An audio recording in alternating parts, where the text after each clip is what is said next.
9 minutos para las 6 de la tarde. Hablamos de literatura y lo hacemos con el escritor Jesús Sánchez Adalid. Es un autor polifacético que nos invita a reflexionar sobre las relaciones humanas.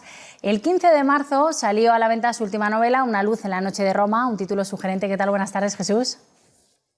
Buenas tardes. Vamos a ver, en esta novela recreas la situación en la Roma ocupada por los nazis, justo en el momento en el que las SS inicia la captura de todos los judíos del barrio hebreo en la isla Tiberina. ¿Cómo surge esta idea? A ver, cuéntanos.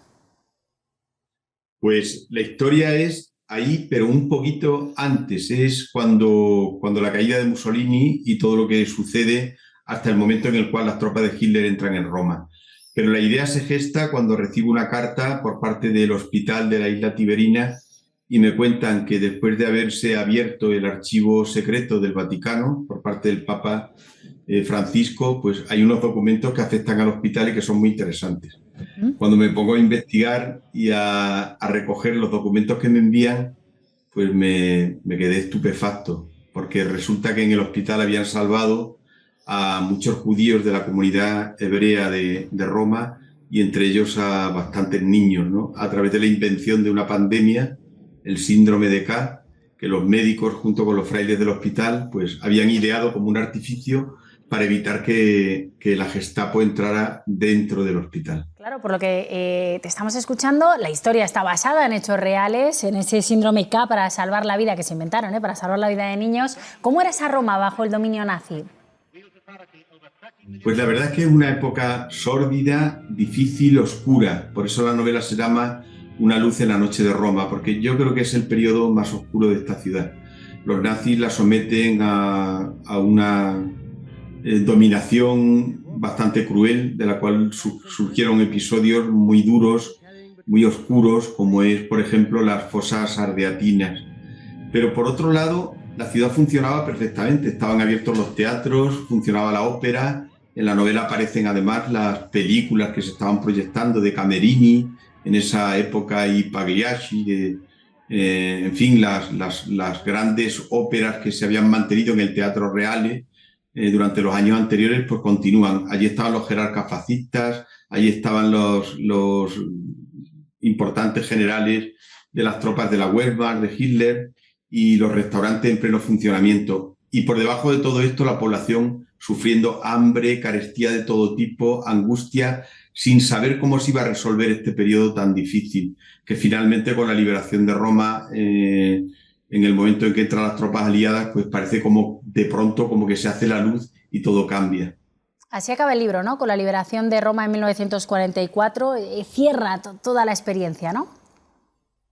Ahí acaba la historia, pero en la historia se narran muchas cosas, sobre todo las que vivieron una pareja que me parece que son la clave, ¿no?, de toda esta historia. Dos jóvenes, muy jóvenes, eso siempre me he preguntado, ¿cómo es posible que dos personas tan jóvenes tuvieran que vivir una tragedia tan grande? Son Gina y Beto, ella de una familia nobiliaria burguesa de Roma y él un judío descendiente de sefardíes, por cierto, en cuya casa se hablaba el ladino, que es la lengua española que hablan los judíos sefardíes, y que tuvieron que desenvolverse en aquella Roma oscura, peligrosa, salieron adelante y hoy viven en un país hispanoamericano. Los descendientes de Gina y de Beto me entregaron el tesoro, el regalo, que fue la historia de sus abuelos.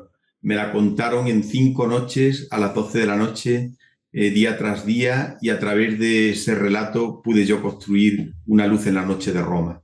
Muchas veces le hemos escuchado en otras entrevistas que uno no elige ser escritor, ¿no?, que es la escritura la que te elige a ti. Y claro, escuchándote, viendo las imágenes que estamos poniendo de la Segunda Guerra Mundial y en un contexto en el que tenemos otra guerra en Europa y la gente incluso tiene miedo a una tercera guerra mundial, en este caso la escritura también ha elegido al autor por el momento en el que estamos, tal vez. En este caso, sin duda.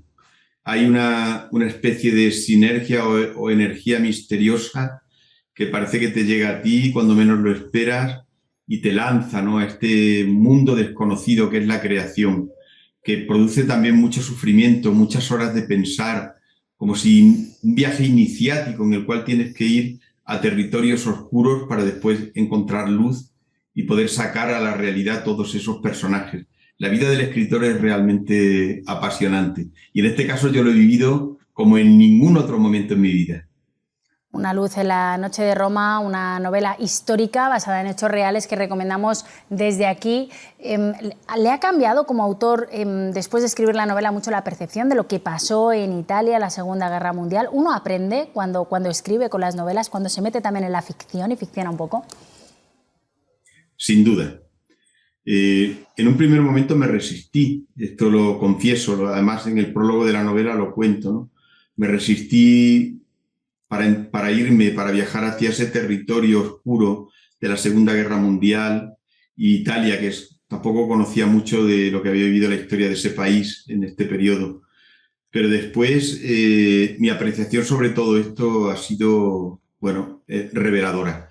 Sobre todo porque me da mucho miedo. Me da mucho miedo porque el fascismo, que es una ideología espantosa, horrible, que quiere conducir al ser humano a la oscuridad y a la nada, que tuvo tanta fuerza entonces, pues parecía que había terminado, que había desaparecido y nos estamos dando cuenta que sus tentáculos abarcan todavía nuestro tiempo y que estamos en el siglo XXI y que todavía encontramos ramificaciones de estas ideologías terribles que pueden amenazar lo que hemos conseguido con tanto esfuerzo, como es la democracia, la convivencia, los derechos humanos. Jesús Sánchez Adalid, una luz en la noche de Roma, a ver si nos escuchan también y conseguimos que esa luz se traslade a la actualidad. Gracias de verdad por acompañarnos esta tarde aquí en el 24 Horas. Ha sido un placer, muchas gracias. Muy amable.